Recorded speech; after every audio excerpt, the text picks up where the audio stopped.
अण्णाभाऊ साठे यांची जयंती देशात आणि महाराष्ट्रात आणि आज नांदेड येथे सुद्धा उत्साहाच्या वातावरणात साजरी होते। मी भारतीय जनता पार्टी आणि सर्व नांदेड जिल्ह्यातल्या भाजपच्या कार्यकर्त्यांच्या वतीनं आणि माझ्या सातारा जावळी विधानसभा मतदारसंघाच्या वतीनं सुद्धा लोकशाहीर अण्णाभाऊ साठे यांना विनम्र असं अभिवादन करतो।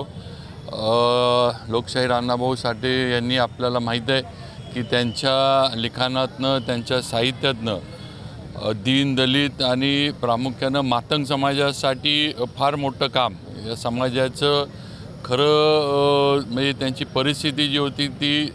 समाजापुढं आणण्यासाठी त्यांच्या प्रगतीसाठी उन्नतीसाठी आणि त्यांच्यावर होणाऱ्या अन्यायाला वाचा फोडण्यासाठी अण्णाभाऊ साठे यांनी फार मोठं काम केलं आहे आणि त्यांच्या लिखाणातनं नक्कीच तुम्हाला मला सर्वांनाच प्रेरणा ही कायम मिळत आलेली आहे। मागंसुद्धा साताऱ्यातील काही माझे मातंग समाजातील म्हणजे प्रमुख असे बांधव आम्ही मिळून मुख्यमंत्र्यांकडे एक मागणी केली होती की लोकशाहीर अण्णाभाऊ साठे यांना पद्मभूषण हे लवकर मिळावं, भारतरत्न हे मिळावं आणि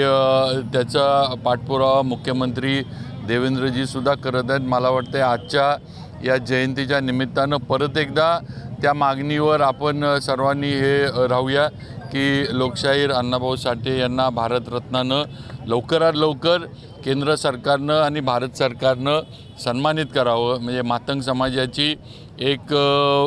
राहिलेली इच्छा स्वप्न मागणी ही पूर्णत्वाकडे जाईल।